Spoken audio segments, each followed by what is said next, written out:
Bon matin tout le monde, j'espère que vous allez bien. Bonne fête des mères. Comme vous avez pu voir, on a eu un petit vidéo pour toutes les mamans de notre belle église. Soyez bénis les mamans, c'est votre journée. Laissez-vous gâter par tous ceux qui vous aiment, par vos enfants. J'espère que vos enfants vont vous appeler, vous texter ou même prendre un petit temps pour faire un petit temps de vidéo avec vous. Moi, je veux souhaiter bonne fête des mères à ma maman. Je t'aime, maman. Bonne fête des mères à ma belle maman parce qu'elle aussi, je l'aime beaucoup. Puis surtout à mon épouse Nancy. Bonne fête des mères. Je t'aime beaucoup. Sans plus tarder, tout le monde, content d'être avec vous ce dimanche. Encore, si vous avez vos Bibles, je vous encourage à tourner dans Ésaïe, chapitre 50. Et aussi, je vais vous demander de tourner dans Marc, chapitre 10. 2 références pour commencer ce matin. Ésaïe 50. Et je crois, comme à l'habitude, merci à Israël d'être là ce matin encore avec moi. Il vous a mis les références au bas de l'écran. Et on est bénis de pouvoir se réunir de cette façon, qu'on puisse remercier le Seigneur pour cette journée. Merci le Seigneur pour nos mamans, les grands-mamans, là, soyez bénis aussi. Puis aujourd'hui, on veut parler ensemble. Dieu m'a ouvert l'oreille. Et c'est important de réaliser ce matin que Dieu veut nous ouvrir l'oreille afin qu'on puisse comprendre des choses dans notre vie. On vit une situation extraordinaire, on vit dans des temps extraordinaires, on vit des temps où on voit que le Seigneur va revenir bientôt, on voit aussi des temps où le Seigneur veut que sa parole soit répandue par tout le monde, mais est-ce qu'on réalise que Dieu veut nous parler personnellement, veut nous faire comprendre des choses personnellement? J'espère que oui. Et ce matin, c'est un rappel de la part de Dieu que Dieu veut nous parler personnellement. Et dans Ésaïe, chapitre 50, au verset 4, ça nous dit « Le Seigneur l'Éternel m'a donné une langue exercée pour que je sache soutenir par la parole celui qui est abattu. Il éveille, chaque matin, il éveille mon oreille pour que j'écoute comme écoutent des disciples. » Je ne sais pas si vous vous imaginez, mais on parle de Jésus ici. Et ça nous rappelle que Jésus allait souvent les matins prier son Père. Et au verset 5, il dit « Le Seigneur, l'Éternel m'a ouvert l'oreille et je n'ai point résisté.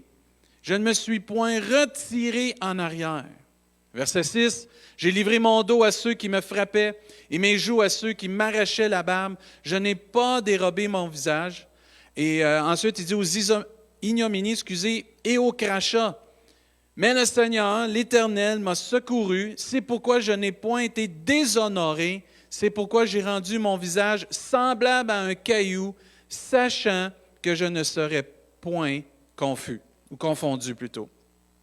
Dieu désire ce matin nous rappeler qu'il veut nous parler, nous faire comprendre des choses. Dieu veut éveiller notre oreille. Et quand on parle d'éveiller notre oreille, c'est de comprendre et de saisir le sens de ce que Dieu nous communique. Et c'est important qu'on réalise que Dieu veut nous parler afin qu'on soit au centre de sa volonté pour chacun de nous. Dieu a une volonté pour ta vie, il a une volonté pour ma vie. Et Dieu veut qu'on réalise ce matin qu'il veut nous faire comprendre des choses. Et dans le verset 4 et 5, on voit qu'on parle du Seigneur Jésus. On parle de Jésus. On parle que c'est Jésus qui est décrit ici, qui décrit sa relation avec son Père, qui décrit sa relation avec celui qui l'aime, celui qui l'a révélé plusieurs choses. Et Dieu lui a donné une langue exercée pour être en mesure de soutenir par la parole ceux qui étaient abattus. Puis une oreille aussi qui était éveillée pour pouvoir écouter comme écoutent des disciples. Et entre autres, au verset 5, ce qui est vraiment important ce matin, c'est que l'Éternel ouvre l'oreille. Dieu nous fait comprendre et réaliser le sens des paroles qu'il nous communique. Et Jésus, comme Jésus, nous aussi, on peut réaliser des choses. Et une fois qu'on réalise les choses, une fois que Dieu nous donne ces choses et qu'il nous les fait comprendre, ces paroles-là, il y a une réaction, comme Jésus avait une réaction. Jésus a décidé de ne pas résister à ces paroles-là, malgré qu'il les avait compris, malgré qu'il avait compris le sens. Et il a même décidé de ne pas aller en arrière, mais d'aller de l'avant. Et c'est important, ça. Quand Dieu nous parle, de toujours faire attention, parce que Dieu veut toujours qu'on puisse aller de l'avant et pas aller de l'arrière. Le but de Dieu, c'est qu'on puisse aller de l'avant pour sa gloire. Puis qu'on puisse, malgré que ça va faire mal, comme vous avez pu voir au verset 6 ou au verset 7, ça a fait mal pour Jésus. Mais malgré que Jésus savait que c'était pour faire mal, il n'a pas résisté, il n'a pas décidé d'aller en arrière, il a décidé d'aller de l'avant. Et malgré que ça va coûter quelque chose aussi, ce que Dieu nous fait comprendre, il faut aller de l'avant parce que Dieu a un plan pour nos vies. Dieu est prêt à nous aider à aller de l'avant pour lui, mais Dieu veut nous faire comprendre des choses ce matin. Et parce que Dieu se révèle à nous, Dieu va nous révéler des choses, pas toujours qu'on aimerait entendre, mais qu'on a besoin d'entendre. Et c'est là la différence, qu'on ne suit pas un Dieu bonbon, que ce n'est pas une religion bonbon. Dieu, c'est notre Dieu qui nous aime. Vous, comme parents, vous dites les vraies affaires à vos enfants. On dit les vraies affaires à nos enfants, malgré que des fois, ça ne fait pas toujours leur affaire, pour leur bien. Ce n'est pas toujours ce qu'ils aimeraient entendre. Des fois, il faut qu'ils entendent non. Des fois, il faut qu'ils entendent fais pas ceci, fais pas cela. Pourquoi? C'est pour leur bien. Ou des fois, il faut leur dire tu vas être obligé de passer par cela. Non, ça ne me tente pas. Mais si tu veux grandir dans la vie, tu n'auras pas le choix de passer par cela. Et Dieu, c'est la même chose avec nous. Il veut nous révéler des choses pour qu'on comprenne qu'on doit aller de l'avant et on ne doit pas aller en arrière. Et un des exemples qu'on peut voir dans la Bible, c'est dans Marc chapitre 10, dans l'autre référence qu'on a donnée, dans Marc chapitre 10, on voit ici le jeune homme riche. Dans Marc chapitre 10, au verset 17, c'est le meilleur exemple de quelqu'un qui s'est fait donner une parole du Seigneur, mais qui a décidé d'aller en arrière au lieu d'aller de l'avant. Et dans le chapitre 10 de Marc, ça nous dit au verset 17, « Comme Jésus se mettait en chemin, un homme accourut, et se jetant à genoux devant lui, dit, « Bon maître, lui demanda-t-il, que dois-je faire pour hériter la vie éternelle? » Jésus lui dit, « Pourquoi m'appelles-tu bon? Il n'y a de bon que Dieu seul. Tu connais le commandement, tu ne commettras point d'adultère, tu ne tueras point, tu ne déroberas point, tu ne diras point de faux témoignages, tu ne feras tort à personne, honore ton père et ta mère. » Il lui répondit, « Maître, j'ai observé toutes ces choses dès ma jeunesse. » Jésus, l'ayant regardé, l'aima. Ça, c'est très important, ça. Et il lui dit, « Il te manque une chose. Va, vends tout ce que tu as, donne-le aux pauvres et tu auras un trésor dans le ciel.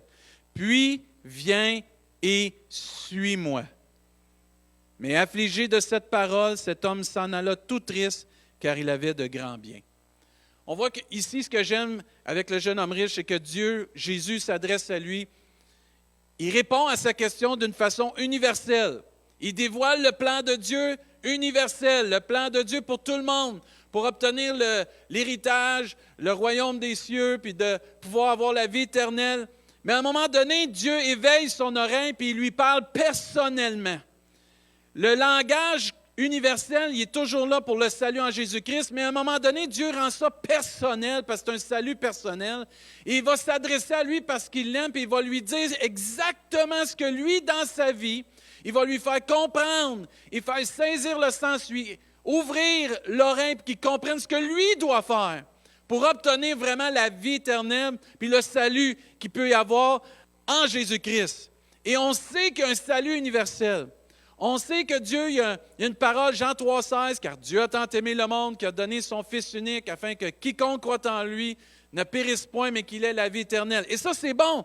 C'est un message vraiment universel pour tous. Mais Dieu, il va plus loin ensuite. Il se révèle à nous personnellement selon ce que nous sommes, où nous sommes dans notre vie, à quelle étape qu'on est rendu, dans quelle saison qu'on est, parce qu'on n'est pas tous pareils.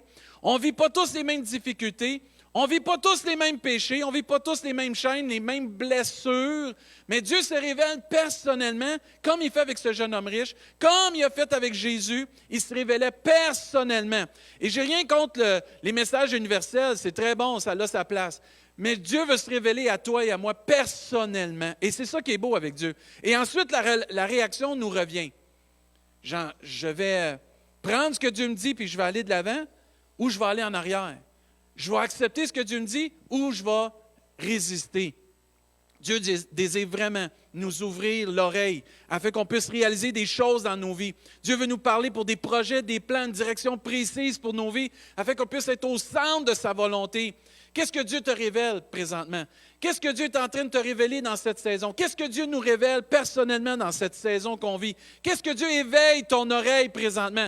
Qu'est-ce qui vient te chercher? Qu'est-ce que Dieu vient mettre dans ton cœur qui bouille? Qu'est-ce que Dieu vient travailler dans ton cœur qui puisse être arraché? Qu'est-ce que Dieu te donne pour t'encourager, pour te faire comprendre, afin que tu acceptes, tu ne résistes pas et que tu puisses aller de l'avant? Parce qu'il ne faut pas oublier, frères et sœurs, on est des disciples de Jésus-Christ. Et on doit avoir une oreille qui écoute comme écoute un disciple. Et ce jeune homme riche avait entendu une parole personnellement pour lui, mais il a décidé de se retirer. Il n'a pas décidé de la prendre pour lui puis d'accepter ce que Dieu lui demandait. Mais ça a eu un effet dans sa vie aussi. On a toujours des leçons à apprendre. On va toujours avoir quelque chose à saisir le sens, parce que malgré que Dieu va se révéler à l'ensemble de toute la terre, de toute son Église, Dieu veut vraiment se révéler à toi et à moi personnellement. Dieu veut te communiquer personnellement quelque chose. Je veux qu'on réalise ce matin que Dieu parle personnellement. Même plus que ça, Dieu nous connaît par notre nom. Et Dieu veut se révéler à toi et à moi. Plusieurs viennent avec la pensée pour « Ah, Dieu parle à son Église, Dieu veut faire ceci dans le monde. » Comme je disais, je n'ai rien contre ça. Mais qu'est-ce que Dieu t'a révélé dernièrement, personnellement? Qu'est-ce que Dieu te révèle dans cette saison qu'on vit qui est extraordinaire, dans le sens qu'on n'a jamais vécu ça? Qu'est-ce que Dieu vient te révéler à toi et à moi, personnellement? Qu'est-ce que Dieu te fait comprendre? Qu'est-ce que Dieu te fait saisir le sens pour toi? Qu'est-ce que Dieu te communique que tu as besoin, que j'ai besoin de comprendre ce matin? Dieu veut ouvrir ton oreille, Dieu veut ouvrir mon oreille afin qu'on comprenne le sens de ce qu'il nous demande, afin qu'on puisse agir et pas résister, pas aller en arrière, mais aller de l'avant. Dieu vient nous ouvrir notre oreille parce qu'on en a de besoin. Parce que quand Dieu nous ouvre notre oreille et nous fait comprendre le sens, c'est pour notre bien.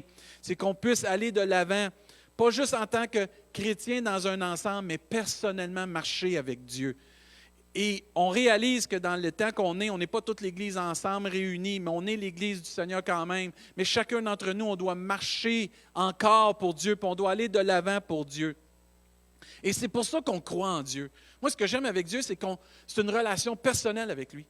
Dieu ne nous sauve pas à la masse. Dieu nous sauve un à un, personnellement. Gloire à Dieu. Dieu s'est révélé à toi personnellement, comme il s'est révélé à Paul, comme il s'est révélé à l'apôtre Pierre, comme il s'est révélé à Zachée, comme il s'est révélé à cette femme qui était atteinte d'une perte de sang, la Samaritaine. Peu importe, Dieu s'est révélé à toi, il se révèle à moi. C'est ça la beauté. On peut avoir chacun de nous une relation personnelle avec Dieu et comprendre le sens de ce que Dieu veut pour nos vies. Et c'est merveilleux, ça. Ce qui me réjouit, c'est que Dieu n'est pas là en train de se révéler juste à des hauts placés, des leaders, des dirigeants qui sont spirituels ou qui ont la foi. On a tous la foi. On est tous appelés à avoir une communion personnelle avec Dieu. Et c'est la beauté du salut en Jésus-Christ. C'est la beauté de connaître Dieu. C'est que Dieu se révèle à toi. Et tu peux dire, moi, je ne suis pas grand-chose. Oui, tu es grand-chose. Tu es un enfant de Dieu. Et un père qui aime ses enfants veut communiquer avec ses enfants, veut prendre du temps avec eux, il veut leur faire comprendre des choses, leur faire saisir des choses. Et Dieu t'a tellement aimé, puis il t'aime tellement, qu'il veut prendre du temps pour que tu comprennes le sens de ce qu'il te révèle. Parce que ta vie, elle a un sens pour lui. Ta vie doit avoir un sens à ses yeux, elle l'a à ses yeux, mais elle doit l'avoir aussi à tes yeux. Et tu vas la trouver en faisant confiance au Seigneur. En allant à lui, comme Jésus allait tous les matins aller à son Père pour entendre et recevoir une parole, puis ensuite donner cette parole, mais aussi comprendre le sens de toutes ces paroles-là. Et c'est ce qui est merveilleux, Dieu s'intéresse à toi. Ah, tu peux dire, je me sens seul, je me sens isolé, il n'y a pas personne qui s'intéresse à moi. C'est faux, Dieu s'intéresse à toi. Dieu s'intéresse à toute sa création. Et Dieu s'intéresse surtout aux êtres humains, parce qu'il nous a donné la capacité d'avoir une communion avec lui. Amen, gloire à Dieu, je rends grâce à Dieu pour ça, parce qu'on a une communion avec le Seigneur. Dieu, ce n'est pas un Dieu qui donne des ordres. Ce n'est pas un dictateur.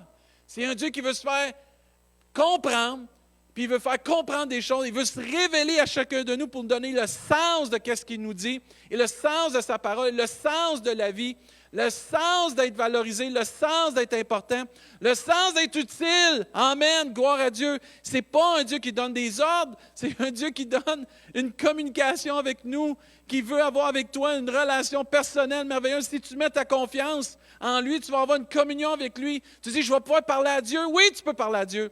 Puis oui, il va te parler parce que Dieu se révèle. Dieu se révèle au cœur, Dieu se révèle à notre esprit, par sa parole, par son esprit. Et Dieu veut qu'on puisse avoir confiance en lui. Aie confiance à ce que Dieu dépose dans ton cœur. Oui, mais je ne suis pas certain. Non, fais confiance au Seigneur. Prie là-dessus. Mets ça devant lui. Médite. Laisse-le te révéler puis comprendre le sens de ce qui te met dans ton cœur. Le mot « comprendre » veut dire saisir le sens. Vous savez, dans Éphésiens, Dieu dit « J'ouvre les yeux du cœur afin que les gens puissent connaître, saisir, afin que vous sachiez l'espérance qui s'attache au salut. » la puissance qui vient à son nom, puis la puissance qu'il y a aussi avec le salut, puis ainsi de suite. Il veut nous révéler des choses, le Seigneur. Il veut éveiller notre oreille, il veut qu'elle soit ouverte et nous faire comprendre des choses. Moi, ce que j'aime, Dieu, c'est pas « fais ceci, fais cela, puis tu le sauras demain ». Non, Dieu veut se révéler à moi. Dans Luc, on voit à un moment donné, ça nous dit qu'il leur ouvrit l'intelligence afin qu'ils comprennent les Écritures. Ah, ça, c'est bon, ça. Dieu, il veut t'ouvrir l'intelligence, il veut m'ouvrir l'intelligence afin que je puisse comprendre. À un moment donné, on voit Philippe, qui est un des diacres, évangéliste, et Dieu le dirige vers un Éthiopien, puis là, il voit l'Éthiopien, puis ça nous dit dans le livre des Actes des Apôtres qu'il voit l'Éthiopien en train de lire le prophète Ésaïe, puis la première chose que Philippe lui a dit, « Est-ce que tu comprends ce que tu lis? » Dieu veut se révéler à nous et utiliser des frères, des sœurs, des personnes pour nous faire comprendre la pensée, nous faire saisir le sens de sa parole puis de sa pensée. Dans Éphésiens chapitre 5, vous allez avoir les paroles au bas de l'écran. Dans Éphésiens chapitre 5, regardez bien, frères et sœurs, regardez bien ce que Dieu dit. « Prenez donc garde de vous conduire avec circonspection. » Ça veut dire avec prudence.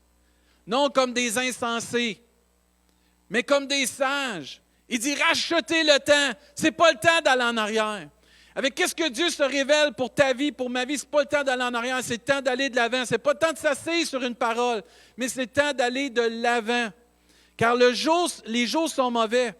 Il dit, c'est pourquoi ne soyez pas inconsidérés, mais comprenez. C'est ça qui est écrit dans votre Bible, là, mais comprenez. Saisissez le sens de la volonté du Seigneur. Il faut faire confiance que le Saint-Esprit que Dieu nous a envoyé va nous révéler toute la parole de Dieu. Il va nous révéler le sens de la parole de Dieu. Il va nous faire comprendre ce que Dieu veut se révéler à nous. Ce n'est pas le temps d'aller en arrière. Je nous en supplie comme enfants de Dieu, ce n'est pas le temps d'aller en arrière, c'est le temps d'aller de l'avant. Ce n'est pas le temps de résister à la volonté de Dieu, c'est le temps d'accepter la volonté de Dieu et de faire la volonté de Dieu pour nos vies. Oui, ça peut faire mal. Oui, ça va peut-être coûter quelque chose, mais ça demeure la volonté de Dieu quand même. Parce que la volonté de Dieu, elle est parfaite. Amen. Pour ta vie, pour ma vie. Puis il faut accomplir la volonté de Dieu. Il faut aller de l'avant. Pas résister, mais accepter ce que Dieu pour ta vie puis pour ma vie. Puis ensuite, on va voir comme Jésus a vécu le soutien, la grâce, l'aide nécessaire pour pouvoir passer au travers et accomplir la volonté de Dieu afin que Dieu soit glorifié. Ce qu'il demande le Seigneur, ce n'est pas nécessairement ce qui va nous faire plaisir. Mais ce qu'il nous demande non plus aussi, ce n'est pas toujours ce qu'il demande à l'autre. Et ça, des fois, il faut faire attention. Ce que Dieu te demande, ce que Dieu révèle le sens, ce que Dieu te fait comprendre, c'est pour toi. C'est pour toi personnellement. Et c'est parfait comme ça, c'est correct. Parce qu'on n'est pas tous au même niveau, on n'est pas tous au même degré spirituel, on n'est pas tous dans le même cheminement avec Dieu, on n'est pas tous à la même place. Mais Dieu, même aussi, ça nous dit, on n'est pas tous appelés au même endroit à faire la même chose. Mais Dieu veut se révéler à nous parce que s'il y a une chose que tous on est appelés à faire, c'est la volonté de Dieu. Tu n'es peut-être pas appelé à prêcher, tu n'es peut-être pas appelé à t'impliquer dans tel ministère, tu n'es pas appelé peut-être à faire telle chose. Mais on est tous appelés à accomplir la volonté de Dieu pour nos vies. Et il faut la saisir et la comprendre comme Jésus l'avait saisi et l'avait compris. Il n'avait pas résisté, il n'a pas été en arrière, Jésus. Il est allé jusqu'au bout. Il ne faut pas retourner en arrière comme le jeune homme riche. Il ne faut pas aller en arrière avec une parole que Dieu nous donne. Il faut réaliser que le jeune homme riche a reçu une parole de vie. Il a demandé comment avoir la vie éternelle. Dieu s'est révélé à lui. Il lui a donné une parole de vie. Et malgré qu'il y a eu une parole de vie, parce qu'elle ne faisait pas son affaire, il a décidé d'aller en arrière. C'est quand même une parole de vie qu'il a reçue. Et Dieu, ce qu'il te donne, ce qu'il me donne, c'est des paroles de vie. Et ce n'est pas parce que c'est une parole de vie qu'il faut que je la laisse tomber parce que ça ne fait pas mon affaire. Ça demeure une parole de vie, ça demeure une parole pour mon bien. N'est-ce pas ça qu'on désire, la vie en Jésus-Christ, la vie en abondance, la vie éternelle? Mais quand Dieu te donne une parole, puis te fait comprendre le sens, comme ce jeune homme, il a compris le sens de ce que Dieu lui demandait, mais il était tout triste parce qu'il y avait un déchirement en lui. Et nous, on peut avoir un déchirement ce matin. Mais ce que Dieu te demande, si ça coûte quelque chose, si Dieu te demande quelque chose, puis il faut que tu passes à travers quelque chose, ça ne t'intéresse pas, ça ne fait pas ton affaire, sache que c'est une parole de vie quand même. Et cette parole-là, c'est pour ton bien, c'est pour mon bien. Mais si tu dis oui, tu ne résistes pas, tu ne vas pas en arrière, mais tu fonces avec la grâce de Dieu, puis tu vas de l'avant, tu vas voir la gloire de Dieu, tu vas voir la main de Dieu, tu vas voir le plan ultime de Dieu, parce que oui, Jésus il a souffert, mais le plan ultime de Dieu, c'est que l'ennemi a été vaincu à la croix du Calvaire, que le salut en Jésus-Christ existe aujourd'hui, puis que la vie éternelle est offerte à tous. Mais maintenant, Jésus, il n'est plus dans son tombeau, il est assis à la droite de Dieu, puis il règne. Amen, gloire à Dieu. Ça a été difficile peut-être de passer au travers, d'accepter la volonté de Dieu. Mais le résultat final, si tu décides de le faire, si moi je décide de le faire, je ne résiste pas, puis je prends cette parole de vie, puis je fonce avec la grâce de Dieu, on va voir la gloire de Dieu. Moi je dis amen à ça, je suis vraiment content de savoir que Dieu se révèle à nous, que Dieu se révèle à toi, personnellement. Il ne se révèle pas juste au pasteur. Voyons donc, c'est pas comme ça que ça marche. On est tous des sacrificateurs pour Dieu, nous dit la Bible. Jésus nous a tous appelés à recevoir une parole du Seigneur. Reçois ce matin. Reçois, accepte ce matin, puis va de l'avant avec la parole du Seigneur. Dis pas Dieu ne parle pas, c'est faux. Dieu parle à tout le monde. Dieu éveille ton oreille. Dieu se révèle à toi personnellement, pour ton couple, tes enfants, ton travail, ton futur, le présent. Amen. Même ton passé, Dieu se révèle pour pouvoir guérir cela, puis t'aider à prendre le dessus, puis aller de l'avant. Parce que Dieu veut que tu saisisses le sens qu'il a pour ta vie puis pour ma vie. On cherche la vie. On cherche des paroles de vie. Mais quand on les reçoit, même si ça ne fait pas notre affaire, mettons-les pas de côté. Acceptons-les. Acceptons-les. Pourquoi aller en arrière? Pourquoi résister? C'est une parole de vie que Dieu nous donne. J'aime un commentaire que j'ai trouvé sur Isaïe 50. Il parle de Jésus. Il est venu comme le parfait disciple. Amen. Enseigné et chargé par Dieu de communiquer la parole appropriée. Chaque matin, son oreille était ouverte pour recevoir les instructions de son Père concernant la journée. Son plaisir, écoutez bien là, son plaisir était de faire la volonté de Dieu, même si cela signifiait pour lui d'aller à la croix. Il n'a pas fait marche arrière, mais il s'est livré lui-même à la souffrance et aux ignominies, pleinement confiant que Dieu prendrait sa défense. Amen. C'est tout un commentaire. Et peut-être que tu te poses cette question ce matin. Pasteur, pourquoi que je ferais ça? Pourquoi je prendrais ce que Dieu se révèle à moi présentement? Pourquoi le sens que Dieu me donne à ce qu'il me révèle, ça ne fait pas mon affaire? Pourquoi j'accepterais ça? Pourquoi j'accepterais d'avoir une parole ou une langue exercée? Pourquoi j'accepterais de passer par le même chemin que Jésus? Pourquoi j'accepterais aussi d'avoir une oreille qui écoute comme des disciples, qu'elle soit ouverte? Très simple. Parce qu'un jour, Jésus l'a fait pour toi et pour moi. Parce qu'un jour, Jésus l'a fait pour toi et pour moi, puis on le voit au verset 6 pour verset 7. Jésus, ce qu'il a fait pour nous, c'est très clair. Il a dit, « J'ai livré mon dos à ceux qui me frappaient et mes joues à ceux qui m'arrachaient la barbe. Je n'ai pas dérobé mon visage aux ignominies puis aux crachats. Non, il dit, j'ai même livré mon visage qui soit semblable à un caillou. Jésus l'a fait pour toi et pour moi. Ça veut dire que si Jésus, c'est notre maître, si Jésus, vraiment, c'est notre exemple, si Jésus, c'est notre sauveur, il faut suivre le maître. Il faut accepter ce que Jésus a reçu, puis nous aussi le recevoir comme Jésus, dire, je ne résiste pas, Père, à ta volonté. Je ne vais pas en arrière, je continue d'aller de l'avant. Parce que Jésus a connu la volonté de Dieu. Il savait dans quoi il s'embarquait. Personne ne l'a forcé, Jésus. La Bible nous dit qu'il a donné sa vie. Il dit, personne ne m'oblige, je la donne. Il était conscient de ce qu'il devait faire, il était conscient de ce que ça lui coûterait.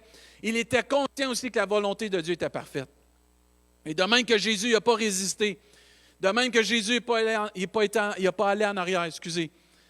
Pour la croix, c'est notre exemple, Jésus, d'aller jusqu'au bout. La Bible nous enseigne que Jésus était obéissant, il est allé jusqu'au bout, il s'est humilié lui-même, puis ça nous dit il s'est rendu obéissant, jusqu'au bout, mais jusqu'au bout, même jusqu'à la mort de la croix. C'est exceptionnel de voir Jésus, ce qu'il a fait.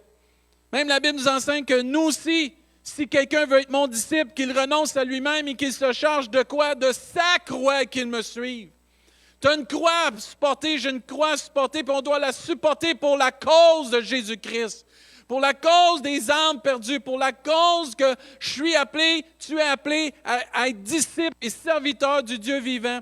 Et Dieu veut révéler un sens à ce qu'il te révèle par sa parole. Il veut te faire comprendre ce que Dieu te révèle parce que lui, il veut que tu puisses être utile pour sa gloire, que tous et chacun on puisse être utile pour sa gloire. Et Dieu le démontre très bien que Jésus est obéissant. Mais nous aussi, il faut être obéissants. Au jardin de Gethsémani, ça a été un moment crucial. Parce que là, Jésus, il savait, il comprenait. Il était à la porte de rentrer là où il devait rentrer pour que le plan s'accomplisse. Pour qu'un jour, il puisse dire, tout est accompli. Il est au jardin de Gethsémani.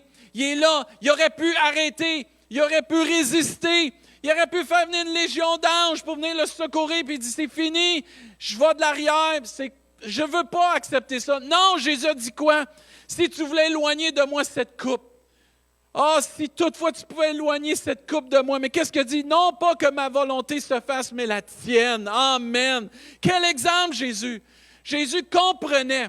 Et je sais que Dieu se révèle à nous et il nous fait comprendre des choses. Et ce n'est pas toujours facile d'accepter. Parce que des fois, on veut rester dans notre zone de confort. Mais Dieu, ce n'est pas la zone de confort qui est importante, c'est sa volonté qui est importante.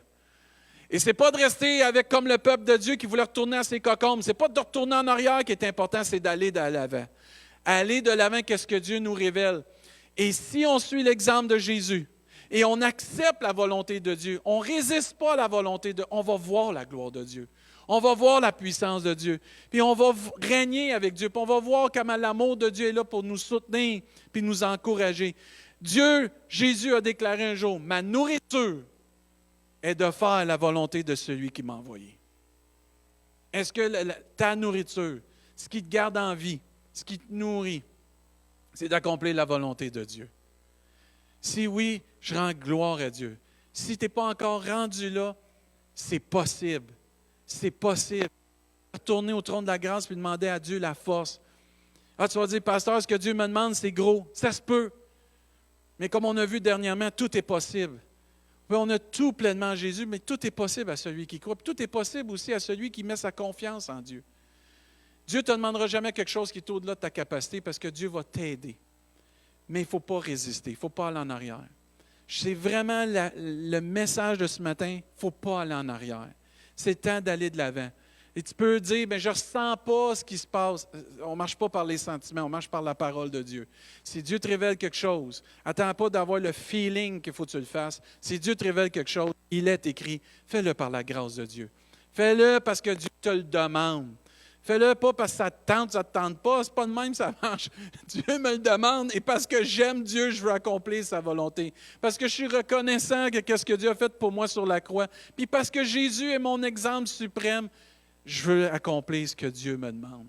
Je veux terminer avec un verset là, dans Romains chapitre 12. Je vais vous le lire, ceux qui vous avez vos Bibles, c'est Romains chapitre 12, versets 1 et 2. J'aime ces versets qui nous encouragent vraiment à faire attention, de vraiment être des disciples qui sont à l'écoute de Dieu, qui sont capables de comprendre la volonté de Dieu. Et Paul parle à l'Église de Rome, puis il dit au verset 1, « Je vous encourage donc, frères et sœurs, par les compassions de Dieu, à offrir vos corps comme un sacrifice vivant. » Il y a un sacrifice qu'il faut faire. Il faut s'offrir à Dieu. Il faut réaliser ce que Dieu nous demande. Il faut le faire. Amen. On va avoir à rendre compte. Tu vas avoir à rendre compte. Je vais avoir à rendre compte de ce que Dieu va m'avoir demandé. C'est facile de dire, Dieu parle à l'Église. Oui, mais là, Dieu ne parle pas toujours à l'Église universelle. Dieu s'adresse personnellement, comme on voit depuis ce matin, à toi et à moi. Et c'est important qu'on prenne au sérieux ce qu'il nous demande. Il dit, offrez vos corps comme un sacrifice vivant, saint et agréable à Dieu. Ce sera de votre part un culte raisonnable.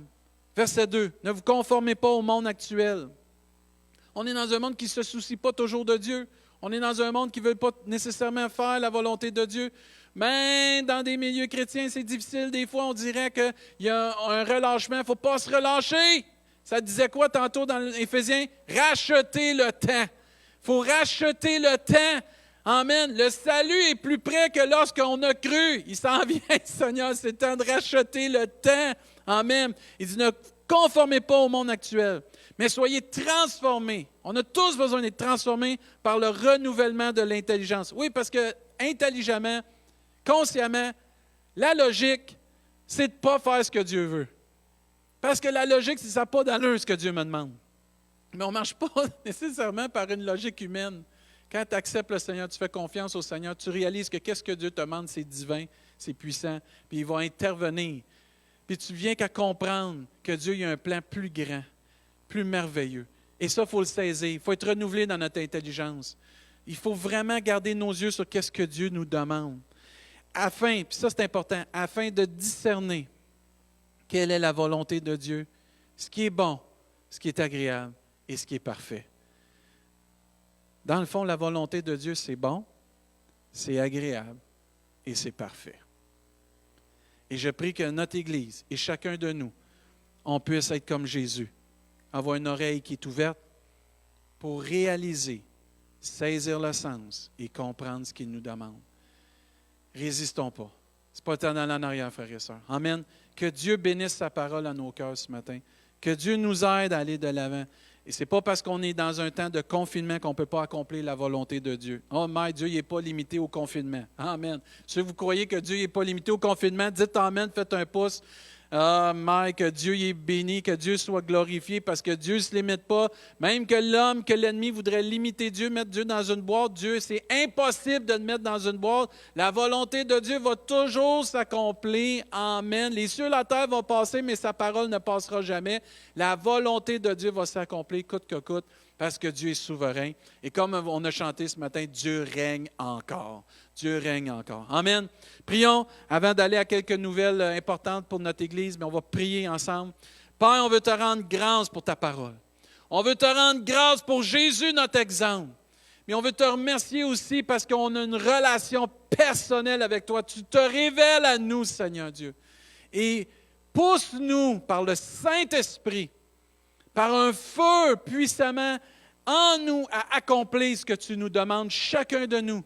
Indépendamment de ce que tu révèles à mon frère, ma soeur, à peu importe la personne, je veux accomplir ta volonté. Je veux, Seigneur, comprendre le sens. Et quand je comprends le sens, je ne veux pas résister, je ne veux pas aller en arrière, je veux aller de l'avant, Seigneur Dieu. Je veux suivre l'exemple, Père, de mon Sauveur Jésus-Christ, qui est allé jusqu'au bout pour accomplir ta volonté.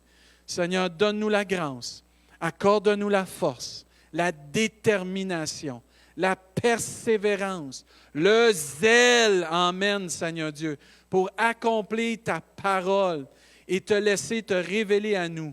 Père, qu'on ne soit pas des jeunes hommes riches qui entendent une parole de vie pour eux et qui la refusent. Seigneur, on ne veut pas un effet domino négatif dans notre vie. On veut un effet domino positif par la réaction que nous avons à ta parole. Prépare nos cœurs à recevoir. Instruis-nous. Montre-nous la voie qu'on doit suivre. Père, c'est dans le puissant nom de Jésus qu'on te prie pour toutes ces choses. Et on veut te mettre aussi cette semaine, surtout dans cette recueil de prière ce matin, pour la rentrée des élèves qui va se faire prochainement, des enfants dans nos écoles, pour tous nos enseignants, les enseignants qui sont là, tous ceux qui travaillent pour les services de garde, ceux qui sont des spécialistes dans leur enseignement. Seigneur, on te prie de les accompagner dans ce retour, que les enfants se sentent bien, qu'il n'y ait, Seigneur, aucune anxiété, que les enseignants puissent avoir une grâce par-dessus grâce, un amour, Seigneur Dieu, par-dessus un amour pour ces jeunes, et qu'il y ait, Seigneur Dieu, des temps, Seigneur, de relations ensemble, qu'ils puissent se retrouver des temps ensemble, puis qu'ils soient bénis, que nos jeunes puissent être bénis, protégés, Seigneur Dieu. On te prie pour un soutien, Seigneur, pour nos enseignants, puis pour tout le système scolaire ici à Rimouski, Seigneur Dieu, puis tous les enfants, Seigneur Dieu. Oh, bénis, Seigneur Dieu. Tranquillement, pas vite aussi, Seigneur Dieu, tout ce déconfinement qui puisse se faire avec sagesse, avec discernement, Seigneur Dieu. Continue de protéger notre région. Continue de bénir, Seigneur, notre système de santé, tous les employés, Seigneur, tous ceux qui sont là, Seigneur, dans le système de santé, Seigneur Dieu. Bénis-les, Seigneur, fortifie-les, Seigneur. Oh, Père, on a besoin de toi, Seigneur Dieu. Manifeste ton amour et ta gloire, Seigneur Dieu. Et que tous ceux qui sont enfants de Dieu puissent briller dans ces temps, Seigneur Dieu, et démontrer la paix, l'amour, la joie que tu donnes, malgré des temps incertains. Au nom de Jésus, on te prie, Père. Amen et amen. Gloire à Dieu. Amen. Gloire à Dieu. Si vous êtes bénis de connaître Jésus, faites un amen, faites un pouce. Moi, je suis béni de connaître Jésus. Quelques nouvelles, frères et sœurs. Je veux féliciter Juan et Émilie parce que Olivia Rosa est née cette semaine. Ça veut dire que félicitations à Juan et Émilie pour leur belle petite fille Olivia Rosa. Là. Puis que Dieu puisse les bénir avec Zoé. Belle famille, on est content pour vous, on prie pour vous. Que Dieu vous bénisse. N'oubliez pas, frères et sœurs, si vous êtes dans le besoin financier et vous auriez besoin d'aide, on a le Carrefour de l'Espoir, qui est un ministère pour les gens de notre Église, qu'on peut s'aider, juste à communiquer avec moi. Et on va vous donner, on va vous référer aux bonnes personnes, puis s'il y avoir un aide, c'est des cartes cadeaux pour pouvoir vous aider, des cartes cadeaux d'épicerie. Il y a les études sur notre site Internet. N'oubliez pas de connecter avec quelqu'un. N'oubliez pas de prendre le temps avec quelqu'un. On a le groupe Connexion, c'est 10 personnes de l'Église qui communiquent avec des gens de l'Église pour prier avec vous, prendre de vos nouvelles. Merci à tout ce ministère-là. La jeunesse, n'oubliez pas, cette semaine, c'est un Facebook Live avec Benjamin et Sandra. Que Dieu vous bénisse. Merci à tous ceux qui donnent encore, que vous êtes fidèles au Seigneur. On est bénis. Merci à tous ceux qui donnent en ligne ou que vous envoyez vos chèques par la poste. On est vraiment reconnaissants. Dieu est bon. Dieu pourvoit aux besoins de son Église. On continue d'être fidèles au Seigneur. Merci de tout cœur parce que votre fidélité à Dieu puis votre fidélité à cette Église. Et aussi, je voudrais dire que ce lundi, tous ceux et celles qui voudraient faire partie... je vais partir un Zoom, c'est un groupe de rencontres de partage et prière. On veut faire une première fois ce lundi à 19h30. Si vous voulez participer à ce Zoom-là, si vous demandez c'est quoi Zoom, c'est un logiciel de conférence qu'on peut se voir. Ça veut dire que j'ai déjà des personnes que vous avez vues la publication sur Facebook, que vous avez décidé de m'envoyer en privé votre réponse. Si vous voulez faire partie de ce Zoom, ce lundi, 19h30, communiquez avec moi personnellement et je vais vous envoyer le lien pour pouvoir avoir accès à cette rencontre-là. On va faire un temps de partage, puis on va prier ensemble. Puis ensuite, on va voir à quelle fréquence on va rajouter ça pour ceux que ça intéresse. On essaie de vous donner le plus de services possible pour qu'on puisse s'encourager dans la foi, se garder stimulé, se garder en feu pour le Seigneur. En tout cas, si vous êtes en feu pour Dieu, faites un pouce, amen. Puis si l'autre n'est pas à côté de vous en feu, faites un pouce pour lui, parce que c'est pas grave, croire à Dieu, amen. Encore une fois, bonne fête des mères à toutes les mamans. N'oubliez pas d'appeler vos mamans. N'oubliez pas de leur envoyer un gros câlin, un gros bec. Merci encore, frères et sœurs, pour votre fidélité. On s'ennuie de vous. On se garde en prière. On va y arriver par la grâce de Dieu. Bonne semaine à tous. Que Dieu vous bénisse abondamment. À la prochaine.